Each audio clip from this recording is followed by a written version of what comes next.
爺，我個 friend 知道今日係你80大壽，喺度親自過嚟落廚煮餐餸俾你食啊！唉，有心啦，嚟坐下咪得啦，使乜咁客氣啊？阿爺，菜快做好了，你們先坐着，先喝點。擺成咁，使唔使俾埋扎香你啊？直接拜神啦，或者拜我啦。哎呀爺，可能係亂咁擺嘅啫，唔好介意。我拜過。阿爺，飯都做好啦，嚟食飯啦。又煮得似模似樣喎。梗係啦，佢之前做過大廚㗎。阿爺，你得飯。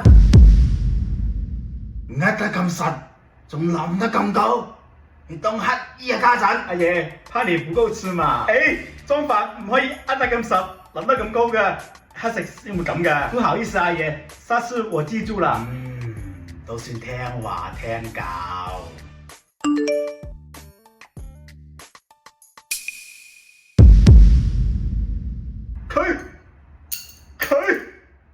佢喺度拜緊我係嘛？筷子唔好插喺飯上邊啦，唔係好唔老禮嘅。不好意思，阿爺，我剛才招智慧先試啊，不知者不罪，阿爺唔會怪你嘅。唔好講咁多啦，快食飯啦，啲餸凍啦。阿爺，差點忘了，還有一道菜在廚房煮着，我去拿一下。1、2、3、4、5、6。今日我牛一，你同我煮7個餸。